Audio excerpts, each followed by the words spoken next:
Hey guys, welcome to the channel. As you see in the thumbnail, what if Naruto is sole male crew members of female pirates? Before I start, please do support for more awesome content and subscribe my channel and like this video. Go support and follow the Freedom Guard for writing that awesome fanfic, and also make sure to comment on this story, link in the description. In Konoha, the village of the Hidden Leaf had seen a lot of things happen in a very short span of time. It had weathered much, and now it was standing all. The village of the Land of Fire now had new hope, and the people were able to enjoy a new period of peace and prosperity, while still making sure to keep up and protecting the balance between the 5 elemental countries. The Shinobi Alliance had lost many of its members, but they had won the war with Uchiha Madara and Sasuke Uchiha. The war had been led by the 5 Kages, who had survived the battle, though it had been with the aid of one of the most recognized heroes of the village of Konoha, who ironically was once the object of hatred and fear due to being a Jinchuriki for the majority of his life. Naruto Uzumaki, who had once been the class clown and the object of hidden scorn and hatred, was now considered the savior and hero of the village after his battles with Akatsuki and with Pain when the ninja attacked the village.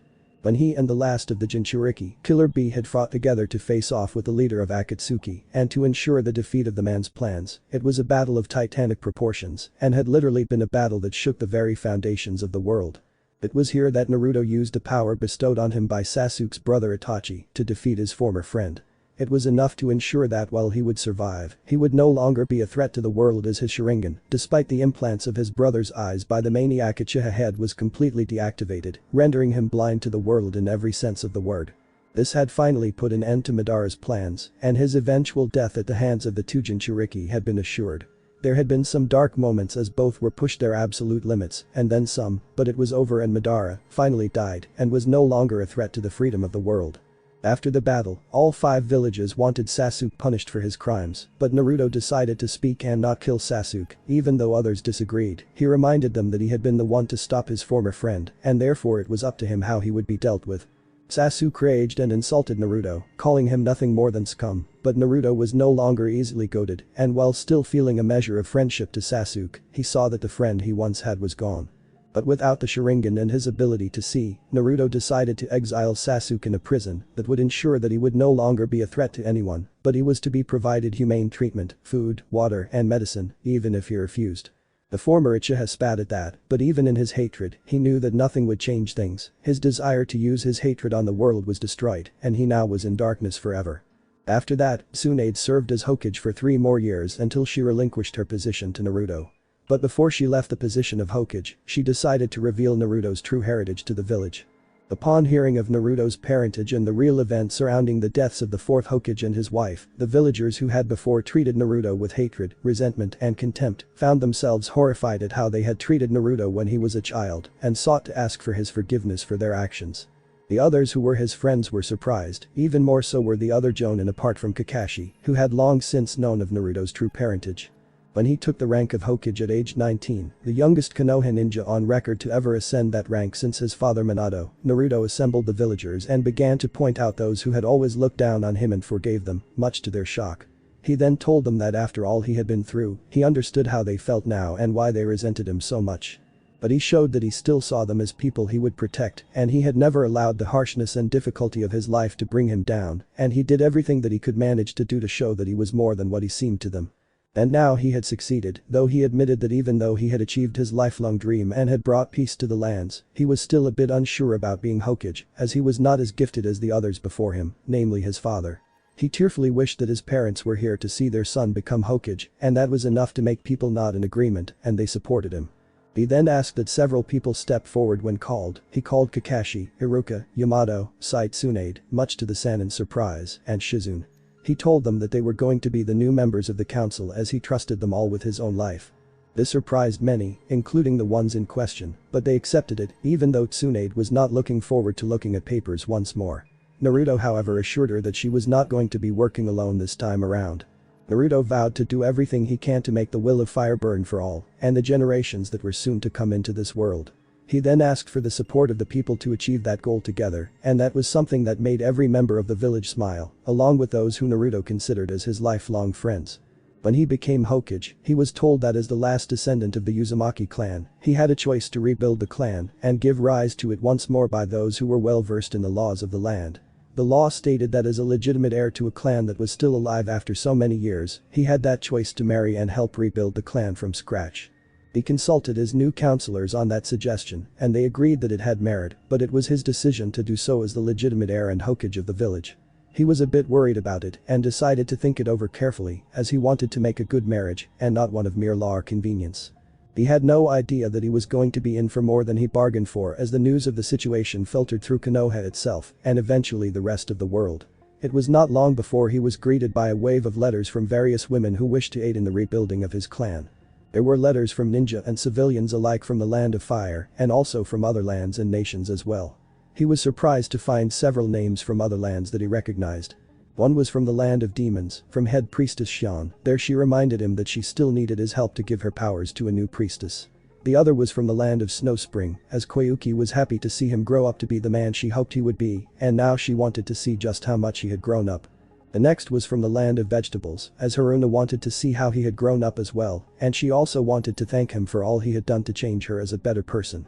The next was from the Land of Birds, as Toki herself expressed great happiness for him and wished to help him in running his village and become a good man in more ways than one. The one that surprised him the most was a letter from Tamari of all people. He had not expected that of all things, but Tamari replied that this was requested by the council and Suna, and even Gaara supported the idea of her being married to him.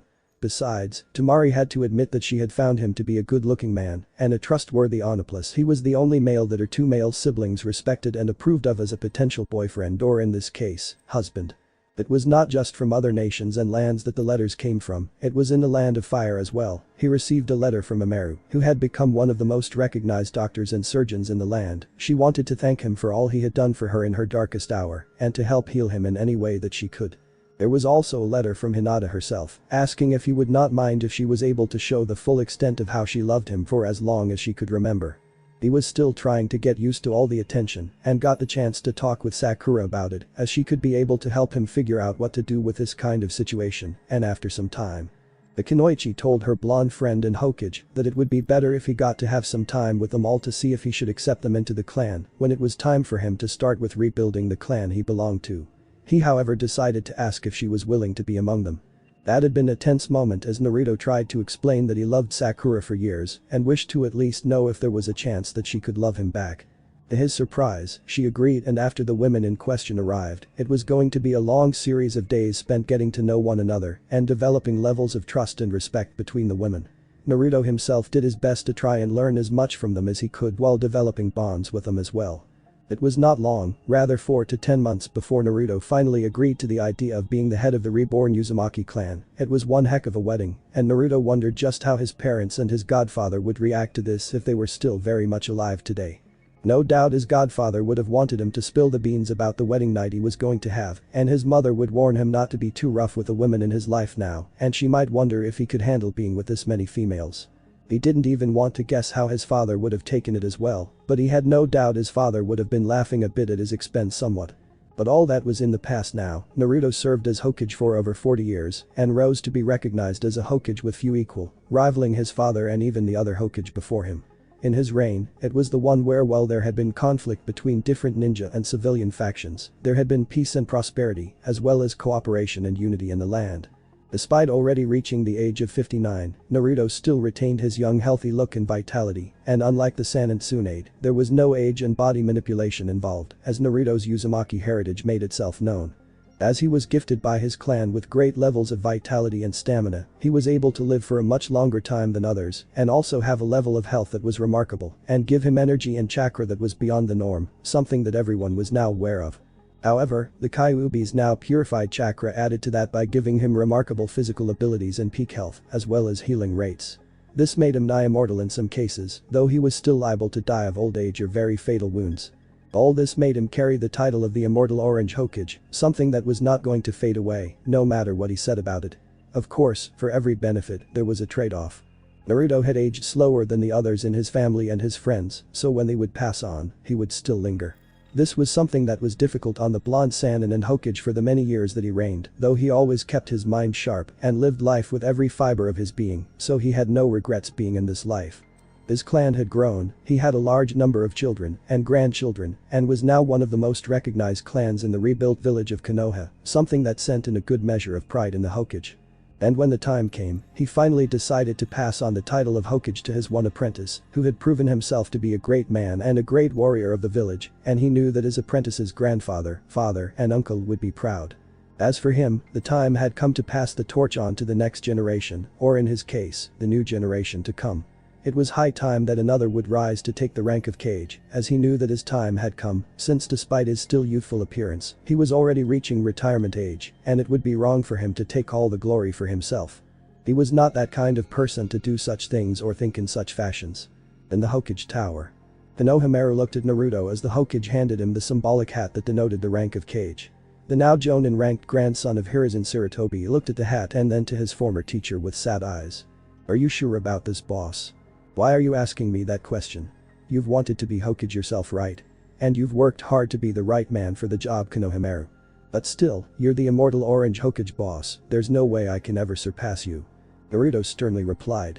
"Don't think like that, being Hokage is not about being famous or recognized all the time, Konohamaru. You have a duty and a responsibility towards the village of Konoha, as well as your family.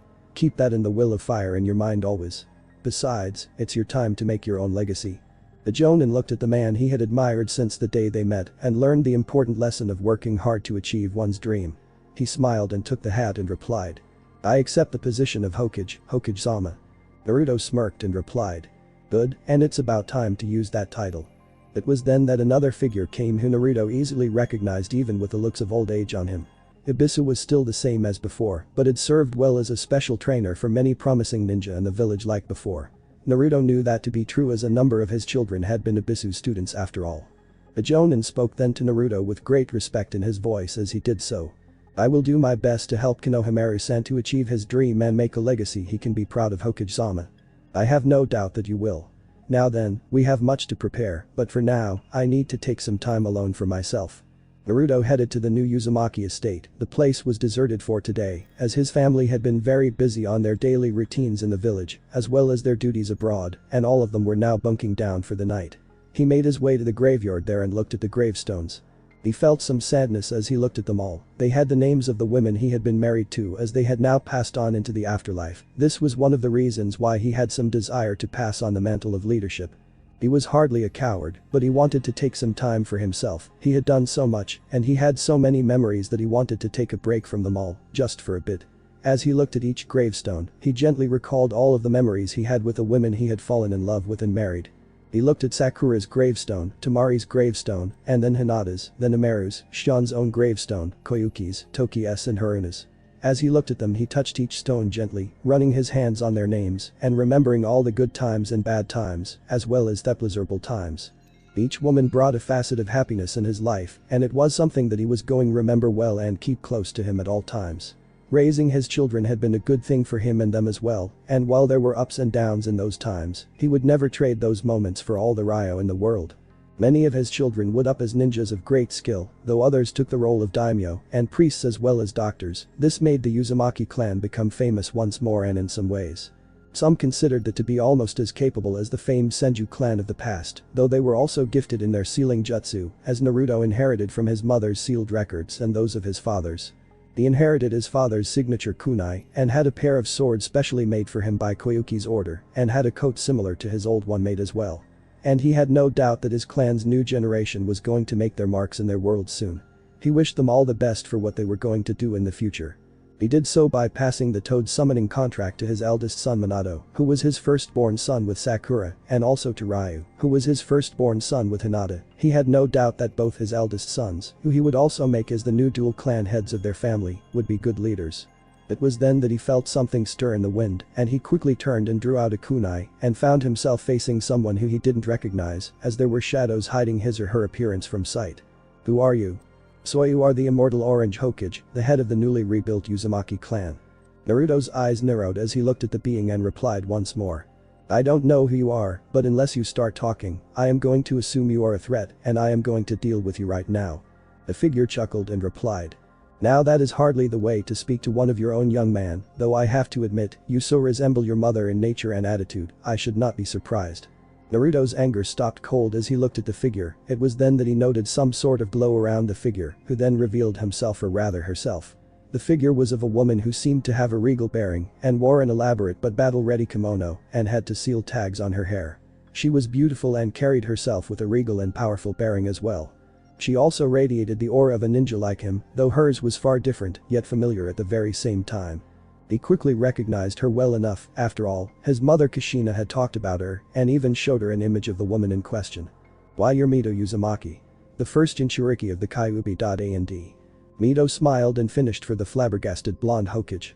Wife of the first Hokage and great-grand aunt of your mother Kushina, it is a pleasure to finally meet my dear nephew in person. Even though I'm not exactly alive to begin with. Naruto had one fear that lingered on despite his age and experience, and that was the fear of ghosts or the supernatural, ironic for a man who had faced so many threats at so young an age when he was still a genin. Why you're a ghost? Not exactly, it's true that I am dead, but I am not bound here to the world of the living like ghosts do. I came here to speak to you in person. About what? About your desire to stand down as Hokage, or rather the feeling you have in you for some time. You've accomplished so much in your time, you have accomplished your dreams, and you have managed to bring the dreams of your godfather to reality. No, you feel lost, as if you are alive without direction, or am I wrong, young one? Naruto remained silent and then replied. Yeah, I've accomplished my dream of being Hokage, brought the dream of peace of the pervy sage, and even have such a family now. But I do feel kind of empty, it's not bad, but it is there still. That is to be expected, you have accomplished your destiny after all, and you have lived your life fully. I guess you can call what you are feeling a crisis of purpose. It happens to those who have accomplished much in their lives, they had done so many things that they have developed a desire to do more good things. In other words, you're bored. But that's strange, isn't it? I mean, I've been bored before, but I never felt bored like this before. True, but it is there nonetheless. You crave challenges all your life, Naruto, you struggle to succeed in everything to reach your dreams. But now that you've done it all and you've accomplished them, you feel as if there is nothing left for you. Normally this would not be a problem, but I believe that you feel this way, since there are no longer reasons for you to grow stronger, and with the fact that you are still young, due to the clan's vitality and stamina, and the Kyuubi's now purified chakra in you. Naruto nodded at that, as Mito did make sense, with no more threats to push him to his limits, and his accomplishment of his dreams, there was some level of emptiness in him. It was not that he regretted anything and everything that he had done in his life, he would never change what he had done, even if he had the chance to do so, but still, the emptiness he felt was there, adding the fact that he was something of an immortal, due to his clan's gifts of vitality and stamina, time seemed to move so slowly to him. That made him feel as if he was not going to grow up anymore. Mito then smiled. However, I have a plan, your destiny here in this world, your duty here is over, and you have so much potential left to use. So I believe that you need to continue pushing yourself and grow stronger, so when you finally meet your end and join your loved ones in heaven, which is a just reward for all you have done, you will no longer feel empty at all, and you can therefore have much to tell them. And I have no doubt that it will be welcomed by them all. Naruto raised an eyebrow at that suggestion by his fellow clan member and his aunt as well. What exactly do you have in mind? Mito smiled warmly at that and decided to reply. That is something that I shall show to you all in due time, Naruto. For now, however, I want you to go through with your plans of stepping down from your place as Hokage. The future is now in the hands of the younger generation, and you have much promise and potential left in you, that using it here will not be the same anymore. Before I reveal my plan to you, I wish you bid farewell to all those who know, therefore it will be easier. When I do all that, what am I supposed to do afterwards? Meet me in the one place where everything for you changed, the Valley of the End. With that, Mito vanished, leaving Naruto to think over what she had told him. After a few minutes or so, he looked at the gravestones of his wives and nodded to them, feeling that this was the right decision, despite his still lingering doubts on the whole thing. With that in mind, he made his way into the compound and rested for the night, knowing that tomorrow was going to be a very long discussion with his family. The next day. At the gates of Konoha, a large group gathered. In fact, it was actually the entire village who was there at the gates, young and old alike, civilian and ninja. After all, one of their own was about to leave. Many watched as Naruto, now fully dressed, armed, and ready to go on his own personal sojourn, was there before them all. He had also bidden farewell to his old council, and they wished him all the best, though he prayed to Tsunade and Shizune as they had passed away already. He missed his adopted grandmother and hoped that she was finally able to be happy with her loved ones. Even Jiraiya in heaven. In the past, many villagers would have loved to see the sight of Naruto leaving their village, all because of their anger and resentment for him being the Jinchuriki of the Kyuubi. They would have held a celebration all over the village as privately as they could, now that the demon fox was no longer in their village. The reminder of all the lives lost that night so many years ago, and the death of the beloved fourth Hokage and his wife, along with so many sons, grandsons, daughters, granddaughters, sisters, brothers, and parents. But that was then. Now after Naruto's long and prosperous reign as the immortal Orange Hokage, the atmosphere was not of jubilation, but of sadness. Many of the village elders were those who had been there during the invasion of Pain. They all remembered how the dead leader of Akatsuki had killed so many of their people and ruined the village, and it was Naruto who defeated him, as well as defeating Madara and Sasuke in the Fourth Shinobi War. They were saddened by the fact that he was about to leave the village forever. Some asked if he was going to become a missing ninja, and he replied that he was not, merely going to tour the world before finally meeting his end. This was not easy for them, and neither was it for Naruto, but after a while he bid them all goodbye and told the younger ninjas there who had been those who he had seen grow up into fine people that the future was in their hands now, and he wished them to keep the will of fire burning for as long as they were able to do so. Many of them vowed to their former Hokage that they would keep that promise to him no matter what happened. He sensed that they meant it, and as soon as he was ready, dressed in his own long coat that he had worn in his battle with Pain, as well as his headband and vest, his swords on his back, his regular and special kunai with him, as well as his spare clothes, scrolls, shuriken, and other things he might need in this new task before him, he bid them all farewell. As he did so, Naruto looked at the rebuilt village once more, the people there in the gate, and he saw the village in the past, and saw all of his friends who had passed away. He knew that they were long gone, but he saw them waving at him goodbye, along with the people he had cared for in his younger days. He gave them all one final waves and soon left. He traveled to the rest of the lands that he felt that he could visit with the time given to him, namely the village of Suna, then the village where Amaru once lived, then the land of Snow Spring, the land of vegetables, the land of demons, and the land of birds. Each place he visited in many occasions and all held good memories for him, and he vowed never to forget the things he had done in each of these locations. Once he was done, he made his way to the Valley of the End. The place had been changed by the battle between him and Sasuke all those years ago, and he still remembered just what had happened in the valley so long ago. He looked at the statue of Madara and glared darkly at the man it represented, knowing full well what the man had done to so many people, all for his own desires to rule the world, and what it cost to stop him and destroy his plans for good. He then looked at the damage that happened in the valley, and then directed his attention to one spot. The very same place where he and Sasuke used both Rasengan and Chidori on one another. As he stood there in that single spot, memories came back and he sighed at them, knowing full well where they were going to lead. "I see you've made it, Naruto." Naruto turned. There was Mito smiling at him gently. She still had the same aura and power, but he could see why she was loved by the villagers of her time. The former living Kunoichi, the first Jinchuriki of the Kyuubi, and wife of the first Hokage, looked at her nephew and marveled at how much her line had grown and changed. She placed that aside for the time being and spoke to Naruto. "This place is where it all began for you, in a way I suppose." "You are right, but why here of all places?" "Events have a tendency to leave behind marks, both physical and spiritual. When you and Sasuke fought here, both with the cursed seal and the Kyuubi's old chakra, it left not just a physical impression, but an impression in the ley lines that run through here. This place has been altered, but it takes great power that has long been lost to those today." "Okay, I think I can understand some of what you are saying." "Good, I see that your father's intellect was not totally denied from you. You will need that in the place you will go. Now then, these changes in the ley lines can also affect other places and even the powers there. If properly harnessed, it can act as doorways to other locations. Like a teleportation jutsu." "Correct, though in this case, there is little hand signs involved. I have learned much when I was in the spirit world, and I shall open a doorway for you. However, I must warn you about something important. That is, the portal that I shall summon will be somewhat unpredictable. It will take you to a new world, but it will be difficult to say where you shall wind up." Naruto did not like the sound of that and made that clear to Mito.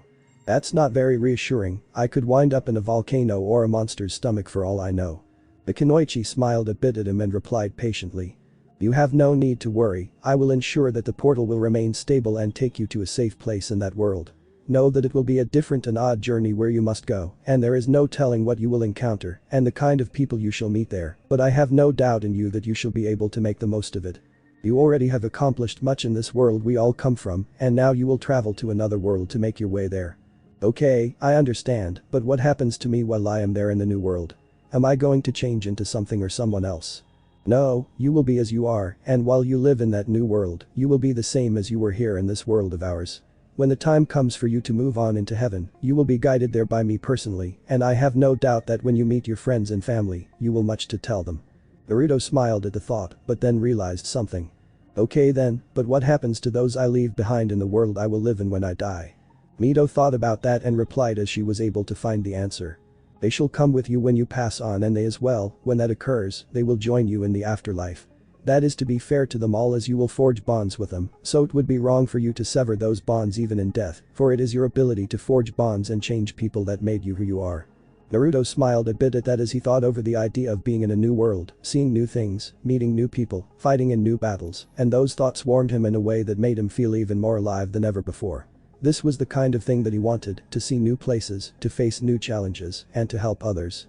His time as Hokage made him grow stronger as he led Konoha in times of peace and at times conflict. He was not the same anymore when he was young, but he had not changed too much. The things that made him into who he was now had never faded away, and he was going to keep it that way. Mito noted that easily and spoke to him. Are you ready for this, Naruto? The blonde nodded and replied in his ever so confident voice. I am. It doesn't matter where I go in the new world or what dangers I will face in the long run, I am ready, and I will do everything in my power to make sure that no matter what I face or what danger awaits me, I will succeed in what I was sent out to do, but I have to ask, what of the Kyuubi? It's still in me after all, so there's no telling what might happen and what I am going to be doing, so there is a chance the old furball is going to try and take advantage of it. The Kunoichi replied to that. You have no need to fear the Kyuubi now, you have mastered its chakra, and it is yours to command. It will live and it will remain there in you, Naruto, but there is little reason for you to worry. The Kyuubi is without its power, and you have tamed it enough and caged it well inside yourself. It knows that if you were to die, it will die, and without the full power it once had, and its hate no longer tainting you, it cannot affect you like it has done in the past.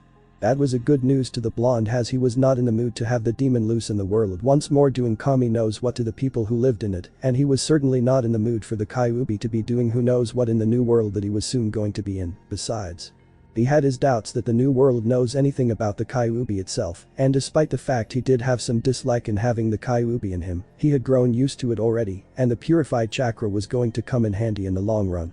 Okay, let's do this, Mito-san. The Kunoichi nodded and began making some very unique hand seals in a pattern that was too fast for Naruto to follow, and soon he felt the flow of chakra in the air, showing that this was indeed a jutsu that he had seen before in action. He briefly wondered if it was recorded in the Forbidden Scroll somewhere, and placed that out of his mind for the time being, as he focused on other things. Soon the air before him crackled with power and light, and a glowing blue sphere appeared. It then began to spin before him and Mito, and soon the sphere collapsed in the middle, and the sphere was now like a hoop of pure energy that soon stabilized. Naruto looked at Mito and she nodded with a smile. It is ready, good luck Naruto, and may you do well in the world where your new destiny awaits you, make the most of it, alright. Naruto nodded, and with all of his belongings with him and stored away in scrolls, he stepped through the portal. Mito smiled for the last time and faded away as the portal closed behind Naruto. Naruto Uzumaki, founder and former head of the Uzumaki clan, the 6th immortal Orange Hokage of Konoha, the new Sannin, and one of the most celebrated ninja in the Land of Fire, now left behind the world he had brought to an era of possibilities into the hands of the new generation. He was now going into a brand new world and make his own way in this new world. He had no idea where he was going to land in, or what were the challenges there, or who were the kind of people he was going to meet. But there was one thing that the blonde Hokage knew for a certainty. There was going to be nothing dull in where he was going to be going soon. In a certain desert planet. Hey Naruto. We're going to watch a movie, you coming? No thanks guys, I've got some things to catch up on. The men turned and spoke to one another as they left the factory where they had been working in for the past few hours. That guy really is dedicated to the job, isn't he? Sometimes I think he's got lug nuts for brains. Say what you like, but he's one of the best mechanics I've seen, and you got to admit, he's not bad looking either. Makes me wonder why he's a third class like the rest of us. Maybe I should ask him if he wouldn't mind having a kid with me. Ha. Lots of luck with that, I think that guy's a bit queer if you ask me. Oh? Yeah, you're not the first to ask him that, and he always turns it down. It's like he's not into his fellow man or something. I got to say this much about that Naruto, if he ain't careful, he's going to end up being one lonely man. As soon as the group was out of earshot, the blonde former Hokage and Sannin couldn't help but shudder, as his perfected hearing was quick to pick up what they were talking about. It was going to be a freezing day in hell when he was going to give his seed to any man. The idea of him having a kid with a man still scared the crap out of him, and it took all of his ninja discipline to keep himself from hurling the contents of his stomach. After being with his wives for many years and being able to enjoy the good things about being with women and learning much from them, one thing was certain in the former Hokage's mind. These men had no idea what they were missing out on when it concerned women. Not that he was going to tell them, nor were they going to listen to him or believe him in the first place even if he tried. Naruto reached his home in the city and began to get ready to leave this place, or rather, this whole planet. 6 months, 6 long months since I got sent here by Mito Sandos. She have such a twisted sense of humor or something by sending me into a planet filled with only men with seriously flawed ideas of women. Am I supposed to make an entire planet of males with serious women issues change and like women again? By the kami, I swear if this is some joke, I am really going to give her a piece of my mind when I find a way to meet her again, clan member or no. Still, maybe this world is just a resting point, it might be elsewhere, and seeing the rest of this new dimension or place I am in is kind of tempting to say the very least, but I guess the only way I find out if that is true or not is to get into the male fleet itself. That's going to be child's play. It had been 6 months since he found himself in this world called Talark. He had arrived through the portal and to his shock, found himself in the desert. At first he thought that the portal had malfunctioned on him or something, and he was back in Suna. He looked around and tried to find any marks that he would be able to recognize, and he even sent Kage Bushin out to find the city and see if he could find Gaara or Mitsuri or any of their grandchildren. But to his surprise he didn't find any, and so he had to trek through the desert and find water along the way. Thankfully his ability of using Senjutsu allowed him to finally locate a great amount of chakra, and that soon led him to what appeared to be some sort of city in a massive canyon. The city was somewhat similar to some of the cities he had already been to both in his career as a genin and all the way to jonin, and to being Hokage for the past 4 decades, before passing his position to Konohamaru, who he knew deserved it for all his hard work. The city had the look of a Megakure, fused with that of Kumagakure and a bit of Kurigakure, though a bit more futuristic than he cared to like. Normally, the old Naruto would have just ran into the city and not care for anything, but that was then when he was still younger and a lot more naive. He had matured a great deal since then, and therefore sent a number of his Kage Bushin to recon the city. What he found there was enough to make him feel like he had walked into a horror movie. There were only men there in the city, and unlike his beloved village of Konoha, there was not a single shred of green anywhere. Even Gaara's home of Sungakure had some greenery in it. The place didn't have a greenhouse, no hot springs, no tea houses, none of the stuff he had grown up with and known for all his life was there. It was like he had somehow landed in a completely different land. But the worst things Naruto noted that was lacking in the city of Menthir were no women, and to his abject horror no ramen. Those things combined were more than enough to force Naruto to try and find some way out of this desert location and find another city to go to. But when he sensed that the cities were a very fair distance away and it would take days to go to them all, he decided to take his time and get more information before he settled in, even though he felt that he was out of his mind to be in a city like that. For the past few days, he sent his Kage Bushin to recon the city and learn all that he could from the people who called this world called Talark home. They apparently were indeed all men, as any possibility of finding a woman in this sea of men was the same as trying to tell Tsunade not to drink. And they reproduced using artificial wombs to bring babies into term. That obviously artificial method of having children completely freaked him out and made wonder just where in the world did he land in. He had been there to raise his children with his wives when they gave birth in their own times, and he had even been there with them when they gave birth to his children, and he had been there with his children when they gave birth to their own children as well. So the idea of being born without being held by a mother was totally abhorrent to the blonde Hokage, but he kept silent so as to not drag attention to himself in any possible fashion, as the last thing he needed was to be labeled as either insane or a security risk by overzealous guys with guns and whatnot. The next was that they ate food and pills. The very second he tried that, his Kage Bushin as well as him was sickened to the core by the taste, or rather the lack of any taste, and he was even more depressed by the lack of decent food whatsoever on this world he was in, though he had heard rumors of restaurants on the world that did serve native plant and animal life. But he hardly had time to find these said places. The rest of the information made him rather wary as well. For one thing, the people of this city world had strict rationing laws for all of their resources, and anyone caught spending more than the allotted shares made by the government or had wasted resources for no viable benefit were either arrested and sent to prison or sent out into the desert to die. It was a cruel law to be sure at first glance, but considering the world they were in, it did make common sense since resources in the desert were limited, though Suna didn't have that problem in his mind last time he was there. Another thing was their laws regarding women. This was something made Naruto really disturbed. The men viewed women as monsters who were the ones who used men as slaves and ate their innards, especially their livers. Looking at a woman would rot away a man's eyes, and listening to one rotted a man's ears and brain. It was the biggest load of crap he had ever heard of in his life, and it annoyed him to no end that the men of this planet actually took in the lies that their government spoke of towards women. To be fair, some women were scary at times and could be monstrous as well, and he should know well from his various experiences, but they were hardly innard-sucking monsters to say the least. And it annoyed him even further that the men actually never met women before in their lives and only saw women as the enemy. Another thing he disliked was the caste system in Talark. Men who were third class were treated like scum and dirt by the other two classes, even though they were the ones who worked in the factories and did all the manual labor that kept the entire system running. The second class were the middle ground and were like the merchants, scientists and the like. While the first class got the best of everything: education, healthcare, food, services and more. It was not something that the former Konoha Hokage liked to see, and it made him angry at times to see how the first two classes of men would treat the other men. No doubt due to his past, he usually had a dislike for those who thought themselves superior to others and had a rapport with the underdogs, as he had been one himself in the past. But he disliked it when the third class didn't even stand up for themselves, content with their lot in life, which to him was a defeatist attitude. Of course, he decided not to make too much noise and eventually settled into the city, learning all that he could. Despite his dislike for the situation he was in, he did have to give the men of this world credit for having endured in the desert for nearly 3 generations with the conditions that they were in. And while he was not really into studying things, as he disliked it a good deal, Naruto had changed a good deal as well from his old self, and that was why he researched as much as he could on why the men were here of all places. He learned that they had been part of a colonization fleet and had been from another world entirely, though for reasons unknown to most people in the city or on the world for that matter, no one knew of what happened that led to them fighting the women. Some men who were the obvious hardliners stated that it was the women actions that drove the men to leave them behind and make their own way. Yet another load of crap in Naruto's mind, but he decided that until he got the full story he was going to keep his trap shut for the time being. He however found their technology interesting: TV sets that were different from his world's own, more advanced sources of electrical power, new types of metal manufacturing, and the works.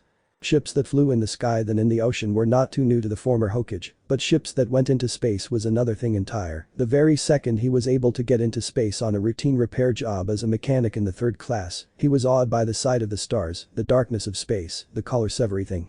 The next thing that got his attention were the newest weapons in the arsenal of the men of Talark.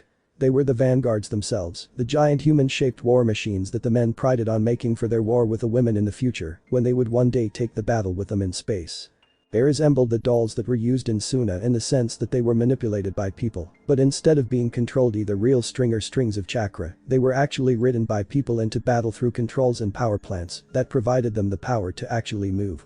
The vanguards were also armed with the ability to carry various weapons and have strong armor, could operate in both the surface of worlds and in deep space, could take utility and military roles with ease. They were impressive even to the blonde Sannin, but they were not that impressive compared to the things and beings he had seen in his long life as a ninja and as a Hokage. However, he decided that as soon as he was able, he was going to find a way to leave this world of men behind and find what he was sent here to do by his ancestor, his new destiny, as he had fulfilled his old one in his own world. That was why he decided to take one of the vanguards as his personal unit. He marked it with the symbol of Konoha and managed to get enough time in the training simulations via infiltration and cage bushin.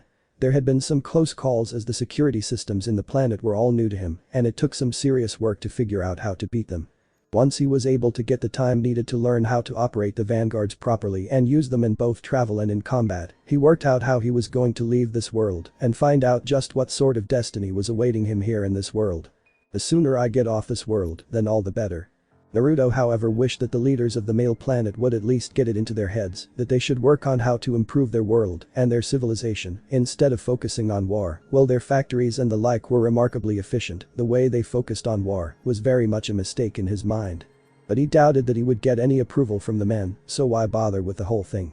He finally had the chance to do just that when the word reached him that the Ikazuchi was already going to be taking off in 3 days. That was plenty of time for him to get his things together. He had thankfully kept his scrolls hidden away, as well as the basic kunai he had on him, as well as the ones which allowed him to use the flying thunder god jutsu of his father, his swords, his wallet, his other clothes, spare scrolls and the like.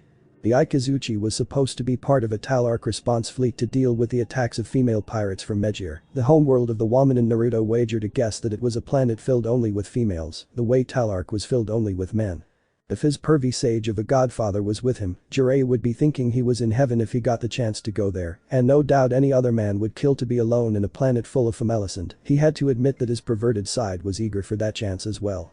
But he had no doubt the women would see men as the enemy and probably do a lot of painful things to him if he even came there, and even his why no jutsu was not going to help him for too long. But that in mind, Naruto finished his packing and bid farewell to Talark in every sense of the word and decided to go out and see the rest of this world and maybe beyond it. Bypassing security when he arrived at the docks was fairly straightforward, and soon he was in the Ikazuchi. Once he bypassed the security systems in the former colony ship, which was now the battleship of the men, he headed to the vanguards and smiled as he found the vanguard he marked before and decided to rest here for a bit and grab some shut-eye. He decided to reminisce about better days and hoped that he could find something to do with the destiny his ancestors spoke of. Unknown to the men of Talark and the blonde Sannin in question, the female pirates had gotten wind of their operation and were all getting ready to make their move on the Ikazuchi, hoping for a good haul this time around in their latest raid on the men. This was also make sure that the recruits from their world of Magell were seasoned enough on how to do their work as pirates. However, neither the men nor the women of this universe had any idea just who was going to be smashing into their world soon enough. Here comes chaos Naruto style. To be continued. Author's notes. Now here's an unexpected creation out of the maelstrom that is my overactive imaginative brain, a Naruto Vandreed crossover. There have been attempts at this before, and while they were good in some ways, I think I can try my hand in making my own version. And Naruto is the main lead here, so no Hibiki Tokai, though if you want a variant of this where Hibiki is around, then I'll think that idea over and try it out for myself if the idea is a workable one.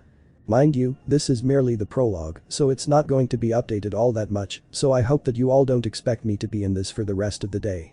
I however plan to have a small number of chapters for this story, since this does have a good deal of promise behind it and I like good potential in any story that comes into my mind. Now here are some things I want to set straight before I start getting emails and comments. First, unlike Gundreed's Seed and the second stage version of said story, Naruto does not have a Gundam, nor does he travel the universe, so he's not all that familiar with the other civilizations out there in the world, so he's not as recognized as Kaio was. And in this way, this is the same with Hibiki Tokai from the original Vandreed anime. Of course, you can bet all the money in your wallets that the Vanguard our blonde ninja will be piloting will undergo some seriously interesting changes from the canon version of Hibiki's Vanguard. Second, he's obviously not from Earth, so unlike Kaio, he has no relations to anyone in the soon-to-be christened Nirvana, nor does he have an earth-shattering heritage to go with it. He's going to make his own reputation, believe it. Third, Naruto does not have amnesia like Kaio does, so he remembers everything about himself and his past just fine. That also includes the truth between men and women, as well as the birds and the bees for obvious reasons, as he has already been intimate with women in his life before coming to this universe.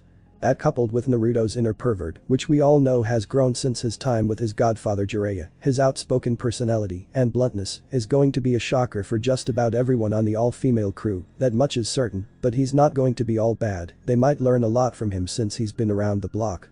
How the man will take to him will be interesting to say the very least though. And fourth, Naruto has what I have written there, and while the idea of him still summoning toads is a good idea for some laughs, it's hardly a good idea since it's going to be mostly space battles, so the toad summons are hardly going to be of any use, though Naruto will find a way. So essentially, apart from what I wrote or will write here in terms of equipment and outfits, what Naruto is capable of in the anime and manga is what he has with him on this fic. Though you can bet that his jutsu is going to really raise some eyebrows in the ship once he starts to use them in any given situation, namely when it comes to dealing with things and people. As for the pairings, well, you already know me, so I think you can wager a fairly accurate guess on where this fixed pairing might be leaning to. See you all soon, and expect updates for the other story soon, alright. On the desert world of Talark. As soon as the latest propaganda film that was approved by the ministry on Talark was ended, the Prime Minister's speech began as the city was soon bathed in steam as well as lights, as row after row of graduates from the military academies of Talark. Behind him and a retinue of higher-ranking officers and a detachment of spear-wielding vanguards was the retrofitted colony ship that brought the men to this world, the Ikazuchi, only this time, the ship was now serving as a military vessel and was the flagship for the Talark naval force that was soon to answer the attacks made by the women pirates of Magell. Among the young recruits was a man who had one side of his face covered by his long mane of black hair. This man in question was none other than Guero McFile, and unlike the rest of the fresh-faced and eager cadets, he was calm and collected in appearance and attitude for the time being, almost as if he was not concerned with the speech of the Prime Minister. Another man was also not paying attention and was actually looking sleepy and yawned as well to prove that point. The man was a blonde youth and looked rather out of place for a military cadet. This one was Bart Garces and was actually part of the military contingent for a far different reason than the rest of the students of the academy. As soon as the speech ended, the Prime Minister shouted out to the men who had cheered at what he had said to them. Why must we wait for the designated hour to finally mete out the fist of justice on the women who have long oppressed our people? Why must we wait to take what is our birthright and claim the stars? We shall go now. The crowds cheered out loudly, and soon the cadets were eager to get into deep space to take the fight to the women. However, the men who were running the ship's various systems and engines were stunned at the pronouncement of the Prime Minister.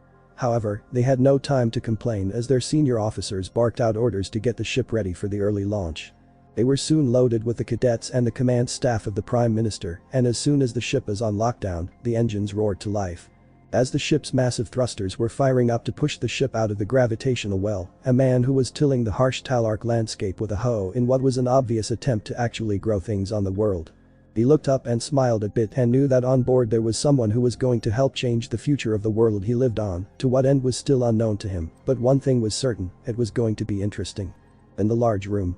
The ship was now currently orbiting over the desert world of Talark and soon was awaiting the arrival of its escort ships. As the cadets drank their wine and were chatting about their soon-to-come adventures in defending their world and their soon-to-come battles with the women, they were also eager to finally get their hands on the newest toys provided with to fight the women. Guerrero was busy chatting with some of the men, some mentioning that Guerrero was actually one of the top graduates in the academy, but had placed on his papers no exact position that he wanted to take while in the Ikazuchi. Many of the men were confused by that, but that was cut short by the arrival of Bart.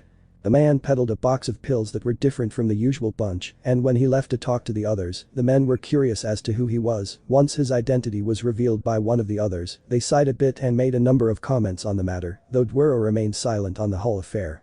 It was then that the film portraying the vanguards was shown to them, and while the majority of the men on board were eager to field the weapons in battle, both Guerrero and Bart were not all that impressed to say the least.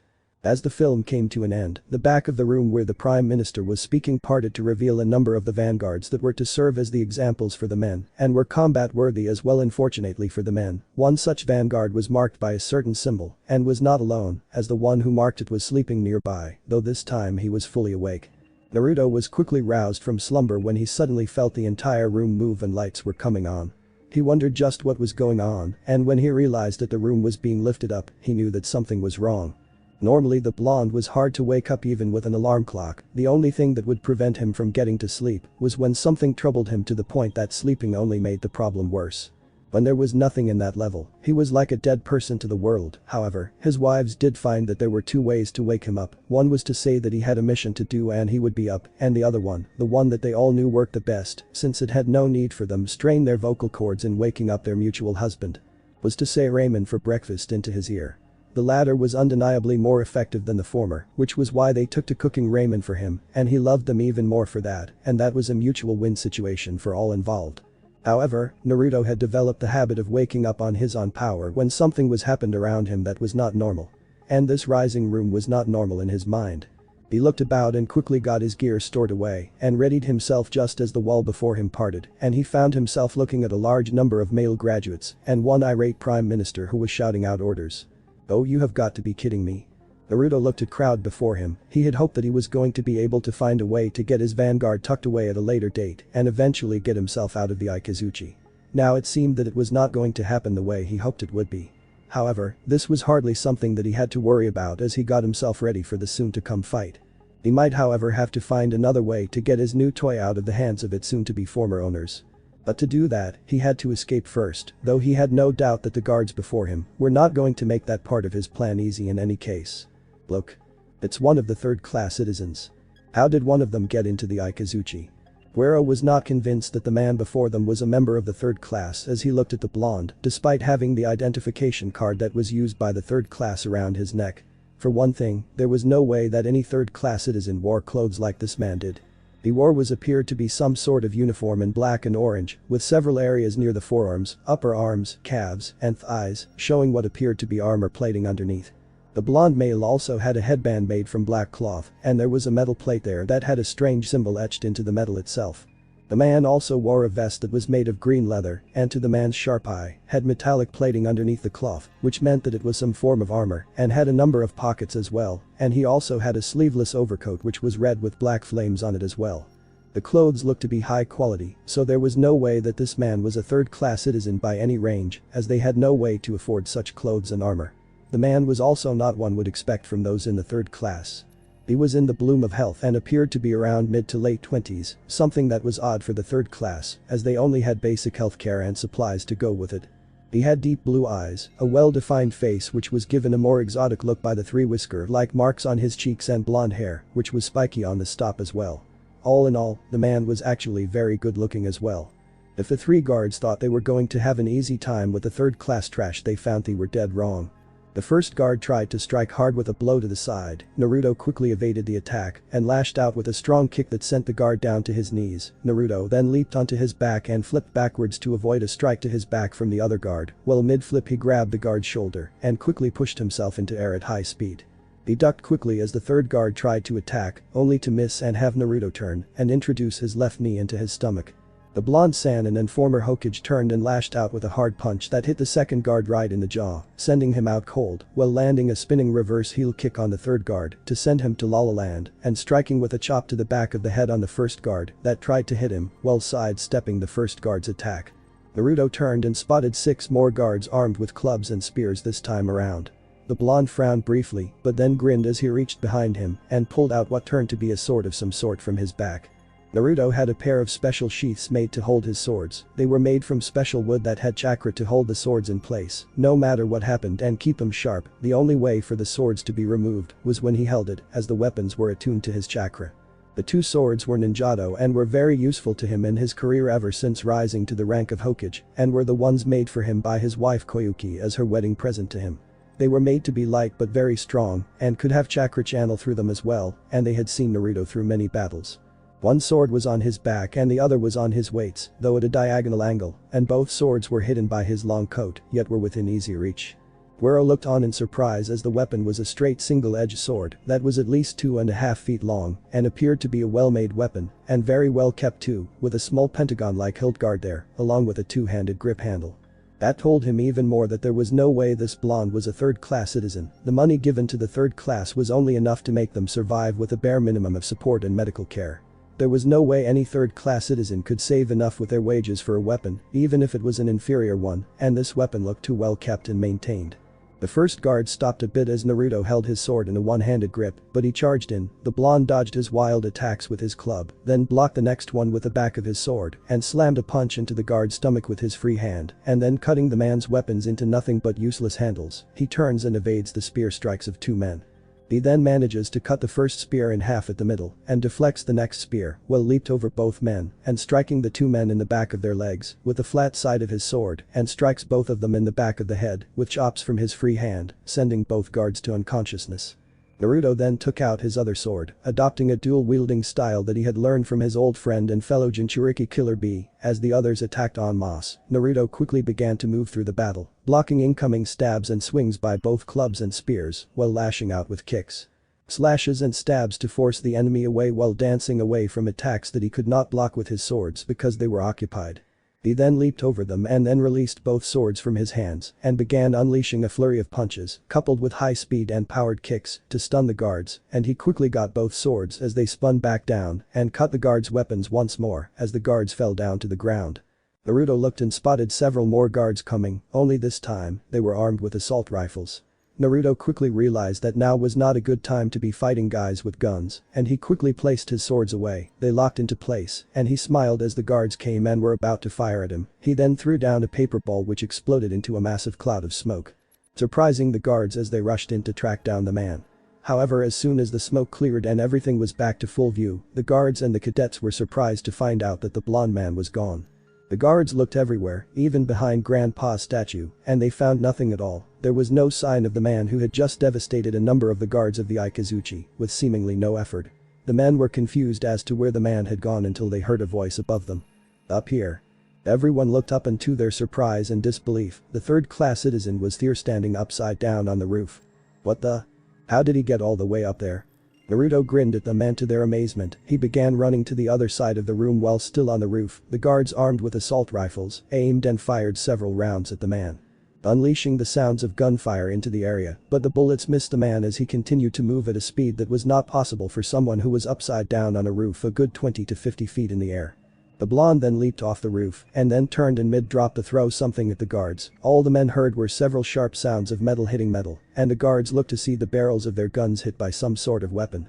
The men looked at the blonde male, who smirked at them and spoke only one phrase. "I am out of here." But that, he vanished before anyone could react as the guards shouted out and were now chasing the man to catch him. While the other men were gossiping like mad on what they had just witnessed before them, Duero moved quickly and silently as he could to the side of the battle and picked up one of the apparent weapons of the third-class citizen if that man was one to begin with. He studied it carefully and found the weapon to be very interesting. The weapon was yanked out by one of the guards and tossed aside, and now that it was ignored, the young man had the chance to study the weapon. It was a four-pointed star with sharpened edges on all 4 points on either side, and it seemed to be very lightweight. This plus its well-made aerodynamic design meant that it was quite effective in the right hands, and seeing as to how the man had used these weapons to jam the barrels of the guards' assault rifles with ease while in flight as well. Guero turned to the door that blonde had just went through and began to think about what he had witnessed, and he smiled a bit. This day might not turn out to be boring after all. Who was that man? In the bridge. The Prime Minister was in a foul mood when he and his second-in-command entered the command bridge. What should have been a good show for the planet's latest weapons against the war with the vile women had been turned into a fiasco by the third-class brat who had the gall to sneak on board the Ikazuchi and ruin everything. However, what he had witnessed was not entirely bad, but he had a job to do and pressed a switch to activate the ship-wide intercom system and barked out his orders to the security personnel. Attention to all security personnel, this is the Prime Minister. I want every deck section of the old and new sections of the Ikazuchi searched from top to bottom. Find that brat and make sure to tie him from head to foot and then bring him to me alive so I can kill him myself with my bare hands. As soon as that was over, the Prime Minister sighed as he leaned back and spoke. The whole match was ruined. That was when the second-in-command spoke. Prime Minister, are you sure that killing that boy is a good idea? The skills he showed were rather exceptional after all. It would be a waste to kill off such youth and talent. I know, but when I have him here before me, I'm going to give him a choice, either serve the Talark military as his duty to Grandpa with his skills and teach them to his fellow men, or I will have him tossed out an airlock. In a hallway. Naruto whistled a bit as he looked at the intercom. Having heard the announcement of the Prime Minister concerning him. Wow, I must have really pissed him off good. It's high time that windbag got some that hot air out of his brain. Hey. It's him. Naruto turned lazily to the side to see 3 of the guards of the Ikazuchi looking at him and carrying guns. He smirked and replied. Oh, hi guys. Don't hi us you third-class reject, you're going to come quietly with us to the Prime Minister right now. And if I say no? The Prime Minister said to bring you to him alive, he said nothing about brining you to him beaten up kid. Now are you going to come with us quietly or do we have to mess you up? Let me think. Oh yeah, here's my answer. You want me? Naruto then gave them the universal message to leave him alone, which was the upraised middle finger, and turned around quickly and moving to another corridor, but not before completing his statement. Come and get me. Needless to say, the guards who had gotten the finger were far from amused. They were seeing red as they vowed to get Naruto, beat him until he begged for mercy, and then they were going to drag his beaten carcass to the Prime Minister. As they reached the corridor, they grinned evilly. They knew that the corridor that the blonde had disappeared to was leading to a dead end. That guy is going to be gone. The guards were stunned and for good reason. They had expected the blonde to be trapped and ready to be beaten down for his insolence, but he wasn't around. What the? Where did he go? The guards looked around and tried to find their target, but they were not going to get the chance as the Naruto they had been chasing had disappeared, and for good reason. The Naruto they chased was none other than a Kage Bushin. In another corridor. Naruto grinned as he got the knowledge of the Kage Bushin who had just disappeared and lost its pursuers, and he decided to keep moving and find a way out of the area. He was going to get his vanguard at a much later date, once the search for him died down. However, it was then that a series of explosions rocked the ship itself, and soon sirens began blaring all over the place. This stopped the blonde cold, and he decided to take a gander at a nearby porthole and see just what was going on. The second he saw the slender-looking fighters attacking the male fleet, he wagered a guess on who was attacking. Looks like the women have made a sneak attack. The warning sirens and the calls of the men to go to battle stations was also more than enough to convince the former Hokage that this was a serious attack. No doubt the men were soon going to rally and fight back, and no doubt the vanguards were going to be deployed, but with the men being trainees and overeager, this was not going to end well for the men. As much as he was tempted to be able to see women again, the blonde knew that being around women who no doubt do not want to be around men and might kill him on sight was not the best of ideas. Not that he was adverse to the idea of flirting with danger, since he used to do that on a regular basis in his younger days, but now was not the best of time for that. But that in mind, the blonde moved on, knowing that the only concession he was getting from all this was the fact that the men now had other things to focus their attention on. However, he did spare a thought on one thing. He was curious how women in the planet of Miguel had kids. He knew that only women were able to have children, so they had to use some different method of having children without men on their world, otherwise they wouldn't be able to colonize a whole planet. How did they do that? It was then that a particular thought began to worm its way into his brain concerning the women of Miguel, and that was on how they relieved stress and built up relationships with one another in the romantic and physical sense. The second he had that thought his head, the blonde showed a perverted grin on his face as he realized how they might do that. Whoa. Not now, we can entertain those thoughts later. First we've got to get out of here before things really out of hand. Pandemonium was all over the bridge of the Ikazuchi as the men were trying to counter the sudden and unexpected attack. The escort ships were already being hit hard and the Prime Minister was not in the best of moods as the reports came in. Damn those women and their vile tactics. They're using our own escort ships' hulls as shields, so we can't fire at them without the risks of hitting our fellow men. The second in command of the Ikazuchi tried to make the orders to have the remaining ships to defend the Ikazuchi's vulnerable spots, as the turrets on that side didn't have the speed needed to match up with the nimble dreads. The women had more technology at their disposal, and that was why their dreads were more agile in combat and could be harder to hit. The Prime Minister ordered the release of the Vanguard forces, even though his second in command was telling him that all of the pilots they had for the Vanguards were mere trainees with no actual combat experience. The minister retorted that they would shame their forefathers if they allowed them to be defeated like this, if they didn't use their new weapons to combat the women. The announcement came all over the ship as the men rushed to get into their uniforms and get into their vanguards and fight with the women, never mind the fact that none of them had any actual combat experience in space and against the dreads of the women. But some of the mechanisms for launching the vanguards damaged or offline from the initial attacks of the women. The men had to improvise in releasing their machines, and soon a large force of vanguards were unleashed to face off with the women. However, without the proper experience to help them adapt and with only their fists as weapons, the male pilots were not doing well. Some had latched onto the dreads and were attacking them, but they were not able to do much as they had no weapons to speak of. One dread pilot commented as she spoke out at the sudden appearance of the vanguards. Eek. What are these things? They're in my way. One voice however spoke out and seemed to bring the women back into focus on what they had to do. Don't worry about the vanguards. Ignore them and focus on the main ship of the men's fleet. Roger. Naruto moved through the corridors and tried to find an alternate route to the hangar to get his marked vanguard back before things got too dicey. So far, the blonde Hokage's predictions that the attack of the women had diverted the attention of the men away from him proved to be spot on, but he was still wary of possible encounters with the Ikazuchi security force. He moved through the room and quickly turned to hide from a group of guards running in another direction. Halt. Naruto turned to look and spotted an egg-shaped thing floating before him. He quickly realized that this must be one of those robots he heard about. This model series was supposed to have been repurposed as some sort of sentry. Identify yourself. Naruto didn't want to do anything rash, after all, it was just a machine doing what it was built to do, but time was not exactly on his side, so he tried to reason with the thing, though he had his doubts on the matter being easy to resolve with only words. Look shorty, I don't have time to explain those things, nor do I plan to introduce myself, so if you don't mind I have to leave. Subject is an intruder. Switching to restrain mode to capture subject. There goes the neighborhood. Naruto quickly leaps away as the floating robot fires a stun bolt at him. As soon as he landed on the ground behind the robot, he quickly takes out one of his unsharpened kunai, with the blade covered with hard rubber. It was a non-lethal weapon he cooked up to hit a person without killing or wounding them, knocking them out with blunt force trauma, though he made sure to keep his strength from going too high. This attack did its job as the robot was hit in the back hard and sent flying into a nearby cell. Naruto quickly rushed in and pressed the nearby switch to activate the energy bars to seal the robot in. He moved away as the robot turned and spoke out. Subject has resisted.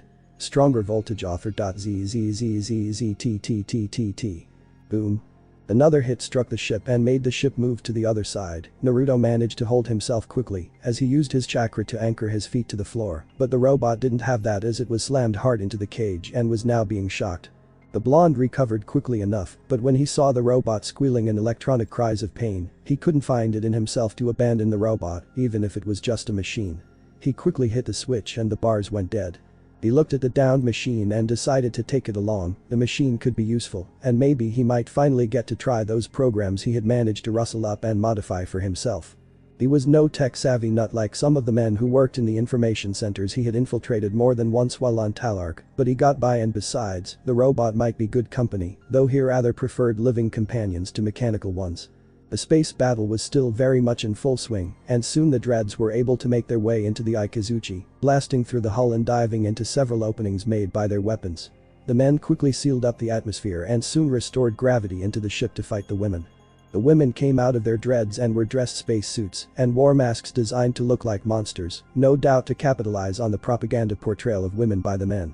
It was not long before another man shows up, and it was none other than Bart Garces. The young blonde cadet had been hiding ever since the attack had begun in the same room that had been vacated by the other cadets, the very second they had been given the launch order by the Prime Minister. He was sent free floating into the atmosphere when they deactivated the gravity in the room to launch some of the vanguards in the same room and had managed to hide inside the statue of Grandpa. As soon as he saw the women in their disguises, he panicked and shouted out in fear. "Those things are women." He turned around as another dread came barreling into the room and he quickly panicked again and hid once more in the statue, which was soon decapitated by the dread, and Bart's head popped out from the now headless statue like a twisted version of a jack-in-the-box. In the dread itself, the pilot was not doing well as she cried out in panic. "I can't stop." She accidentally fires her dread's weapons, and those said blasts are heading right into the wall which led to the reactor of the ship. Naruto found himself in a massive room and one seriously huge glowing sphere with lines of power around it.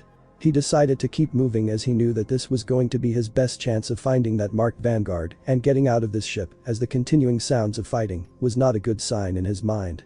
But as he was crossing the halfway mark to the other side, something stopped him.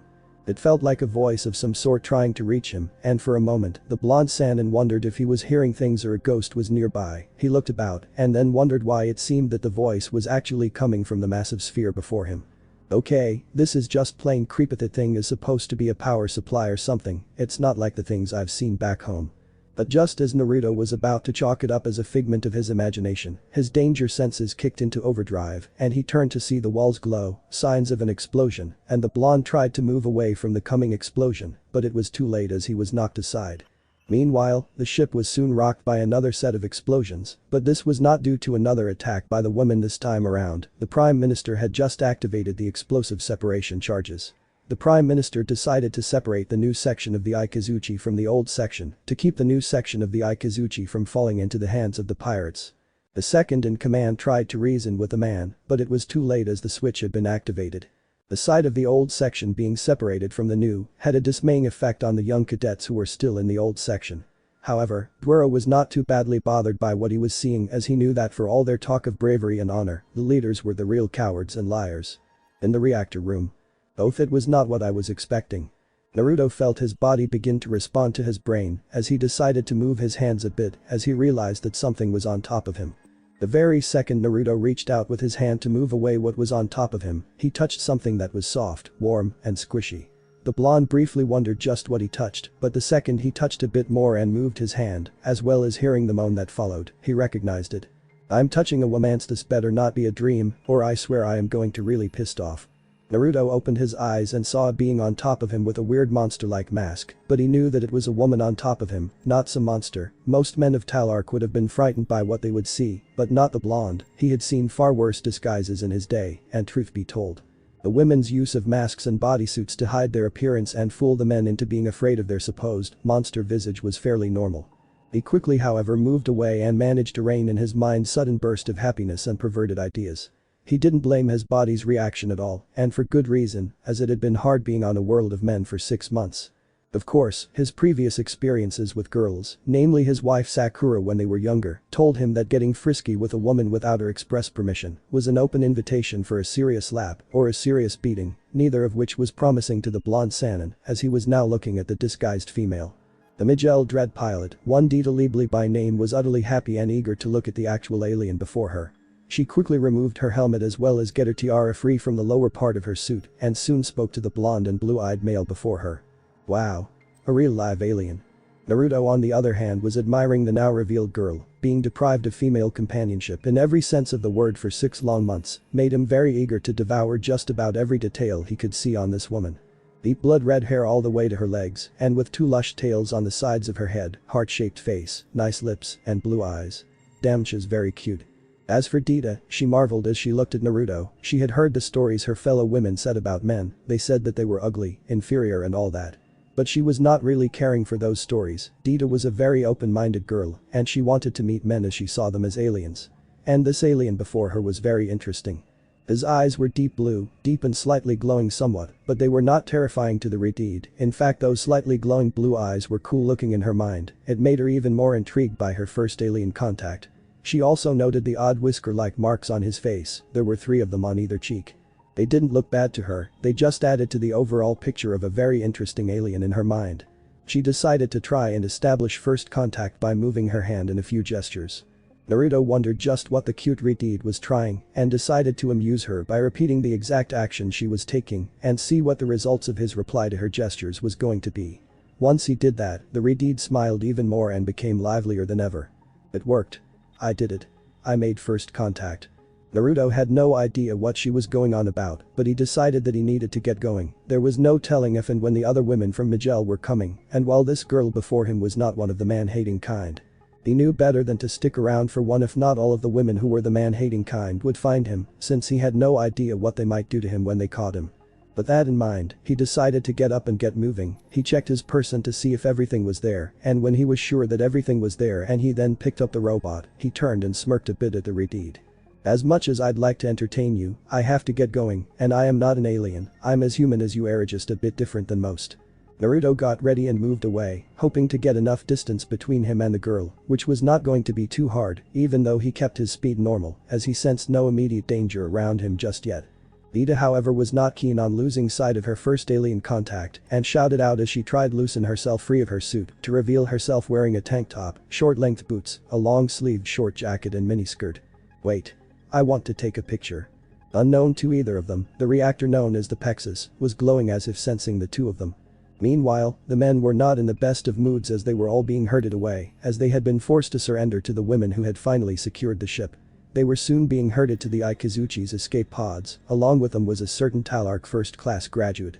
Dwaro looked about and wondered just what was going to happen, though his attention went to the women. They certainly were different looking than in the films the ministry usually showed to him and his fellow men. For one thing, despite the difference in the chest region as well as facial features, skin tones and the like, they looked human to him. I know this stuff is a disinfectant, but even so, I still can't stand the smell. One of the women said as she removed her suit's helmet and began to remove her suit as well. This woman was none other than Jura Basil Eldon. She served as the second in command of the Dread Squadrons. She was a statuesque blonde woman with her lush blonde hair reaching up to the back of her posterior, deep emerald green eyes, a well-formed face, and deep red lips. She had the face of a model and the figure of one as well as she had all the curves and swells in the right places that a woman should have them, plus her bust was very well formed and natural in the way they moved when she finally removed her suit. Dura had on a dress which was rather revealing to say the least, as it had an open front that was up to her navel, that showed the inner areas of her breasts, with the parts of said dress that covered her bust held by a metallic ring. The dress was a dark violet style dress with slits on either side of the long skirt, held at a type of comfortable collar, with rather thin leather straps there as well. She had a set of sleeves which were held by several soft brown leather straps that were comfortable to her skin, as well as a pair of comfortable ankle-length boots. She also had a rapier on her side and seemed to know how to carry it. The next to remove her helmet was an aqua-haired woman who had some sort of circlet there with her that was covering the left side of her face. She had her hair in a short boyish style and wore something that was similar to a flight suit which was in white and black that allowed any observer to see her curves and swells. However, Maya was not the kind to be mistaken for a regular girl. She was the ace pilot of the Dread Squadrons of the Pirates, and despite the fact that she was only a year younger than Jura, she was the undisputed leader of the Dread Squadrons as well. She looked about and asked around to her fellow women who were in the room overseeing the removal of the men, while also tending to those who were injured in the initial attack on the Ikazuchi. Has anyone seen Dita? I have seen her. The last I saw of her she was barreling down the corridor and crashing through that bulkhead wall over Ao. The woman in question was an emerald-haired and violet-eyed beauty by the name of Barnett Orangelo. She was also a dread pilot like the other 2 women, as well as the Redeed in question. She wore a swimsuit-like uniform that showed the upper portions of her breasts, while covering them at the same time, along with showing her back. She also had thigh-length boots, and her outfit was in dark and light violet colors. She had some sort of decorative hairpin on her hair and wore long gloves that were up to half of her arm, though one glove was off. She had been wounded by a Talark bullet round during the attack and was currently being treated by a young girl who was dressed in something that resembled a French-made outfit on a fully grown woman at a young age. This would have been rather tempting, even more so if said woman was like either Barnett or Jura. But the wearer of said uniform was actually an 11-year-old girl with her hair in 2 large adangos. Sorry about that. Careful Paiwei, my skin is very delicate you know. Just try to endure it. Barnett didn't like that and was not happy with the fact that her once perfect skin was now marred. Nurses are supposed to be more gentle and understanding towards their patients. I'm trying, you know. Iway Underberg was the pirate's official nurse despite the fact that by most technical laws, she was too young to hold such a position. This was obvious to Duero, who had observed the situation, and while he saw that she had promise, she didn't have the medical training and experience to be fully fledged healer. However, he had little time to think about that as he was being guided along with his fellow men to the escape pods. However, he had an idea and decided to move away to a nearby locker area in the room they were in at the moment. As Maya looked about to find her fellow dread pilot, Jura looked about the room and was not the least bit impressed with what she saw. I went along with the group since they said this was going to be a good haul, but all of this just turns out to be nothing but junk. Maya then found the access area and knew that she now had the chance to go and find her young subordinate, but she knew that having some backup was a good idea. Jura, I'm going to go and look for Dita. I need you come with me to help make the search easier. The blonde sighed a bit and replied. This is the reason why I didn't like the idea of bringing a trainee. Maya managed to keep her thoughts cool, but she made it clear to Jura that now was not the time to complain. We're short-handed as it is since this was supposed to be a training mission for the new recruits in the force, and the veterans were taking a break. If you didn't want to come along, you should have said so back in the base. The blonde sighed and got to follow her leader. Alright, I'm coming, but I've got a feeling that Dita's doing something that she's not supposed to be doing. In a sub-bridge, 3 other women were busy doing their own work. One was Ezra Vivial, a kind-looking woman who was dressed in an outfit that was like the kind seen on a housewife. She was such that the idea of her carrying a laser rifle was plain wrong, and she was rather attractive as well. The next woman was a bespectacled young girl who had her thick brown hair and 2 thick pigtails, and wore the uniform that one would associate with an engineer, and had the demeanor of one as well. Her name was Parfit Balblair, and she was head of the engineering group of the pirates, and was there to give her mechanical and electronic expertise to the group. The last one of the trio was a tall woman who had dark skin, silver hair, and wore what appeared to be a futuristic version of an Arabian harem girl outfit. The woman was very good looking and would have attracted the attention of any man. But she had the aura of a skilled fighter and a no-nonsense attitude, as well as a high understanding of military tactics, plus the body of a fighter. These things suited her well as she was the second in command of the pirates, and her name was Buzame Kalesa, or just BC to those who knew her. The commander was quick to begin accessing the database once she and the other 2 were in what appeared to be a sub-bridge of some sort. Ezra looked over the data but was unable to understand anything as it was in the Talark language. Oh my, I can't understand anything written in the men's language. Harfit grinned and replied as she pulled out a device that got Ezra's attention, and the woman spoke to her younger companion. What's that thing, Parfit? It's my interpreco device. I made to translate any new language we encounter to our own so we can understand it. I made one for this chance. I can even make another one for the commander. However, much to Parfit's surprise, the silver-haired woman seemed to be doing just fine when it concerned the data of the men in their language as she spoke. Maya, give me a status report on the men who we've rounded up. Maya's voice spoke out as well in answer. We've herded most of them to the escape pods, and they are locked down at the moment, Commander. Good, dump them now, we'll let the men take their own alive. Harfit was stunned at that as she spoke. You can read the language of the men. Ezra smiled at that. That's the elite for you, Parfit. The head engineer pouted in disappointment at that discovery. Darn. And I worked hard in making this too. Naruto was moving along, still trying to get to the other side and hoped that he would find his vanguard. He had managed to learn that this was the best path back to where his vanguard was stationed, and as such, he took this route than any other. It would have been easier, but he was not alone as a certain Redeed was still following him. Wait up, Mr. Alien. Naruto turned and couldn't help but smirk a bit as he spotted the Redeed. Ought to admit one thing, she's persistent.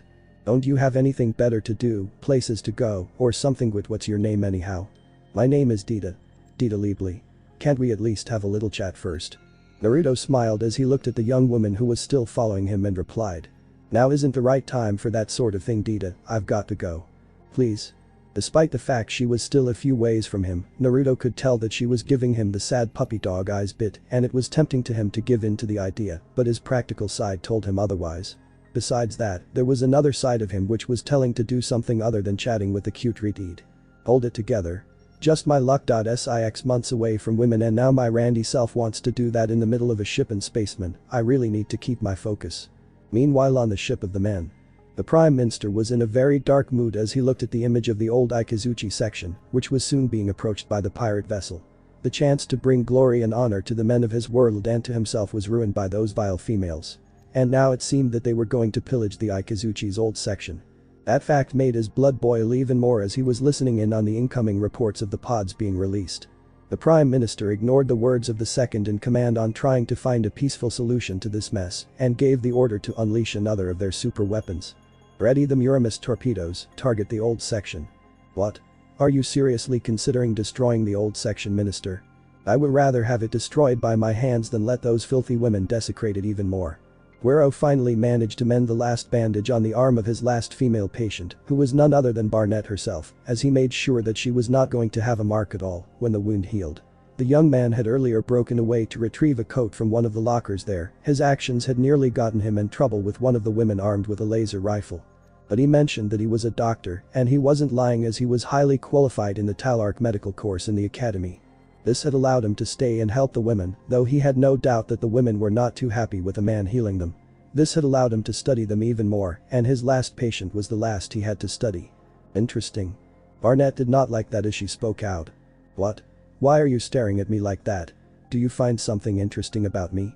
Guero smirked at that and replied. I do actually. Don't expect me to thank you.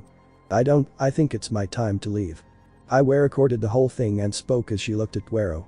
He touched a total of 5 girls.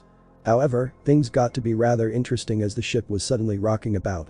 When the pirates found out that the men were aiming a missile at them, they tried to find a way to move the Ikazuchi, but the engines were offline, and there was nothing Parfit could do about it. With that problem in hand, the elderly leader of the pirates who was on their ship gave the order to evacuate, even though they were going to lose this catch of theirs. Magno had been the founder of the pirates and had a century of experience that was valuable to the women in many ways, and she treated them all more like daughters than followers, which was why she didn't hesitate to order them out of the ship before the missile was fired. Yuzum nodded and sent the order to Maya, who responded that she had lost Dita and would join up with them along with Jura once they found the wayward dread pilot apprentice. However, it was not long before the men fired the torpedoes at the ships. The Prime Minister had ordered the missiles fired as they in his mind had more than enough fuel, and soon they were on their way. The pirate cruiser, which was previously trying to stop the men from firing the weapons at them with their ship's own beam weapons, now found themselves with an even bigger problem. The pirate cruiser had just docked and attempted to fire at the torpedoes in the hope of destroying them while evacuating the crew, but with the missiles somehow coated with some sort of energy-resistant alloy and being too small to hit with their weapons, that proved to be a bad idea. In the reactor room. Dita, Maya and Jura were looking down as they spotted Dita pursuing Naruto, and while it seemed that the man the Redeed was following was being calm about this, the two were not happy, or at least Maya was as Jura spoke in an amused tone. See what I meant before, Maya, she's chasing a man of all things. The two wasted no time and were soon after the Redeed, and it was not long before they were able to catch up with Dita as Naruto had to climb over some debris. But as soon as they reached the Redeed and Maya was about to scold her, the blonde male turned around and spoke to them. Well now, company's arrived, I see. Nice looking company too. That was enough to force Maya aim her laser ring at the blonde while making sure that she was between him and her 2 companions. Hold it, one wrong move and I'll shoot. Naruto gave both Maya and Jura as well as Dita very appreciative looks and he grinned warmly, 3 beautiful honest Takami females before him at last, a very cute redhead, 1 tough looking but undeniably Waiakwa haired girl, and 1 gorgeous blonde who would have been a bombshell back home.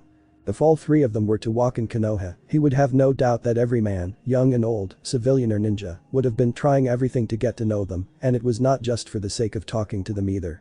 Now this is a sight worth looking at, Shim, that I have to go. Maya did not understand why was it that even though she had her laser ring at him in a posture of attack, he didn't seem the least bit bothered by that fact, and this confused the blue-haired girl, and it was not long before she snapped at the smirking blonde male. What are you looking at? Naruto gave her a confused look and replied. What? I'm just admiring you 3 ladies, your red-haired friend's very cute and she has an innocent and kind aura around her, and I find that very nice. You've got the I can kill you without any problem and still look good doing it look going for you, and that has its own attractive qualities. And your blonde friendy meanwhile. She's as gorgeous as a fashion model, even more so with the sword and the dress, she's definitely a blonde beauty for sure. Jura was utterly confused by what just happened as the blonde male gave her a very warm grin. Did that man actually compliment me? Maya was completely confused by Thismail, he was not acting like any of the men that she and the others had dealt with earlier. She was used to many situations in her long career as a pirate and leader of the Dread Squadrons, but this was one situation that she had no experience in. Instead of being scared of her and her fellow women and not wanting to do anything around them, this male was actually admiring them, he even considered them attractive. What is going on here? Who is this man? Naruto was enjoying this as he looked over the three dread pilots, making sure to remember every detail of their appearance and build. He was not kidding with what he said to Dita, Maya, and Jura either. Iridide was an innocent and yet had a body build that was very attractive, especially with the way she was dressed, tank top that hugged a very nice bust, which was right for her frame and build, long-sleeved short jacket, soft boots and skirt that showed some very nicely shaped legs. The aqua-haired woman had a very serious look, yet she also had beauty in her face, as well as her body. The suit showed her very much athletic build, which showed a woman who was well-toned and trained, in itself attractive, and the odd-looking circlet she had didn't detract her beauty at all, just made her look more exotic, and after his life being married. He liked the exotic look every now and then. As for the blonde with them, well, she was undeniably hot in the mind of the blonde ninja. She's got a figure that would have made any man worth his manhood get hot under the collar. Her bust looked real nice, they moved naturally as he looked at. Once again, the blonde Sannin and former Hokage thought to himself about how the men of Talark saw women and reinforced his belief that they had no idea what they were mission. Naruto however knew that now was not the time and reluctantly stopped his study of the three women and spoke. You know, as much as I'm enjoying this moment, it's time for me to leave and you as well, so I think now is a very good time to part ways. Bye.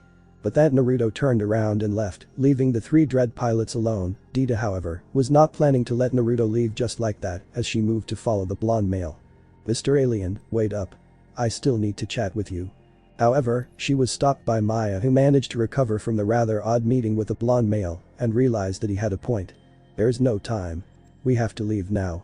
Dita nodded and soon followed Maya, though she gave a sad glance to Naruto, who was already on the move to his own vanguard to get out of the area quickly before the men decided to turn the old Ikazuchi into nothing ruined metal and debris. Jura decided to follow, but as she looked at Naruto who was now moving away, she had to admit that she had given him a studying look earlier. For a man, he's not bad looking, he's got very intense blue eyes, and those whisker marks make him look rather wit a minute. Why am I thinking about him like that? I hate men, even if they compliment my beauty. The blonde shook her head of such unladylike thoughts and joined the others as they were soon in their dreads and ready to fly out of the place before everything went down the drain. Maya contacted Buzum that the team was together and they were now going to escape as Buzum and the others were now in the pirate ship. However, just as it seemed that the three dread pilots were going to escape, one of them ran into a bit of a problem. When she had barreled through the Ikazuchi in her entry attack earlier, Dita had inadvertently fired her dread's weapons and created two holes in the walls. These same holes had expanded somewhat when her dread hit the wall, and now they were holding the dread fast. Dita realized that quickly and was trying her best to get her dread free, but it seemed that the wall was holding her fast. Oh no. My dread is stuck. I can't break free. Naruto was quick to notice the problem and was on his way to remedy the situation as he changed direction and rushed to the dread at high speed, which was seen by Dita, who was surprised by Naruto's sudden action to come towards her. It was not long before he arrived to the area where Dita's dread was still trapped. Naruto quickly made the seals to use his trademark jutsu since he knew that he was going to have to make this quick before this entire ship would go down into atoms. Most men of Talark would have just left the young Riti to die as she was an enemy. And in most cases, Naruto should not be bothering with this kind of situation. But Naruto was not the kind of person to let innocent people suffer, and the cute Riti certainly qualified as an innocent person. Kage Bushin no Jutsu. In several bursts of smoke Naruto summoned 3 Kage Bushin to aid him. As soon as the Kage Bushin were present, he quickly gave several hand gestures to them.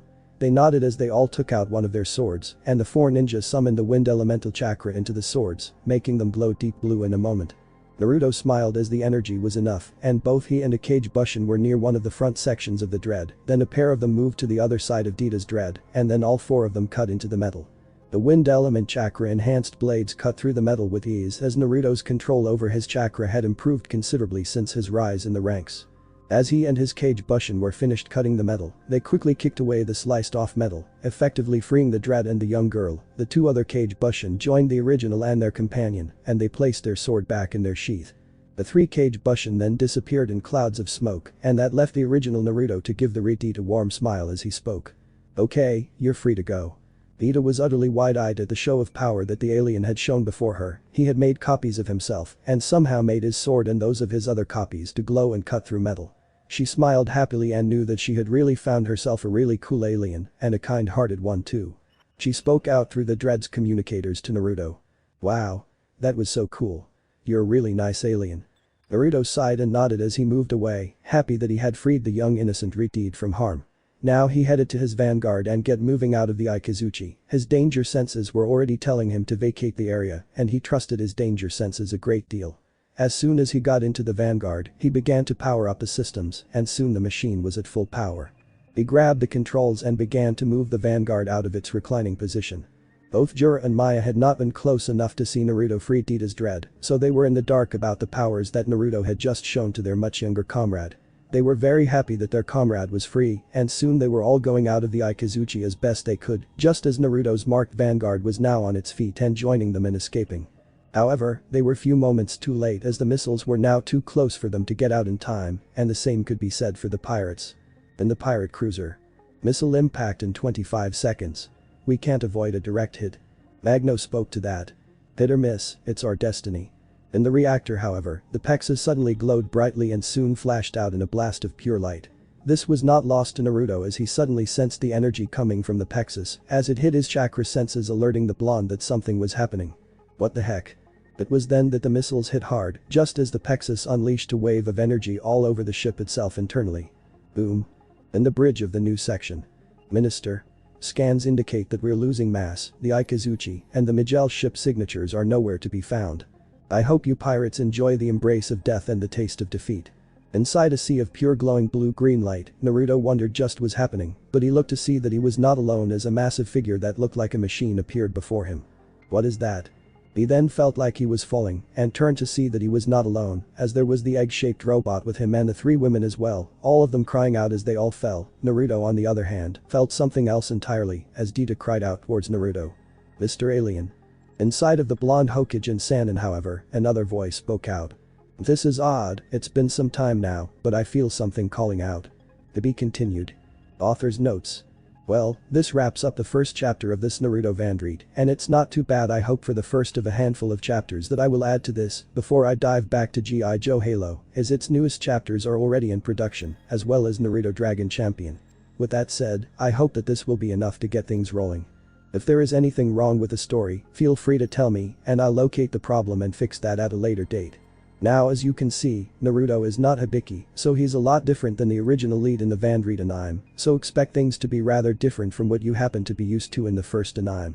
Naruto has not lost his edge nor his skills, though he only uses a small amount of his abilities.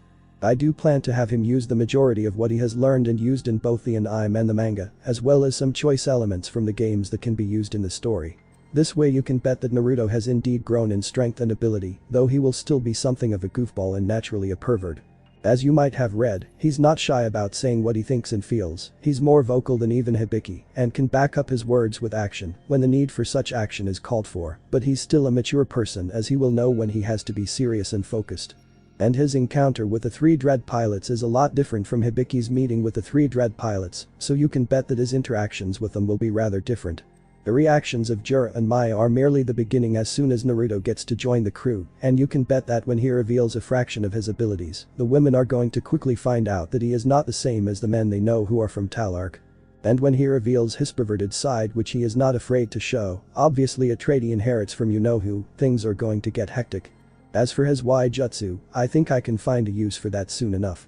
On the Vanguard that Naruto will be piloting, it will have some unique features and other traits that will be based on Naruto himself, to expect some very interesting changes from the Vanguard that Hibiki piloted in the original anime. As for the meeting that occurs in the room between the men and women, here's a little taste of it. Trailer. You're not from Talark. The blonde ninja nodded, replied to that question in his usual fashion. No, I'm not. If I was one and I actually believed all the crap and lies those idiots in their government fill their ears and eyes with every day about women like you and your lovely crew members in this very room, I'd be like Mr. Piss Pants over here when you said that line. Naruto said as he pointed his thumbs at Bart, who naturally was shocked and a little offended by Naruto's blunt comment. Hey. At any rate, I'll see to the next chapter, so if you have any questions, critiques and comments, you know the drill already. Bye. Thanks for watching this video. If you really enjoy this video, like, subscribe and comment down below and turn on that bell notification. Don't forget to support and follow Freedom Guard for writing that awesome fanfic, and also make sure to comment on this story, link in the description. See you in the next video. Goodbye.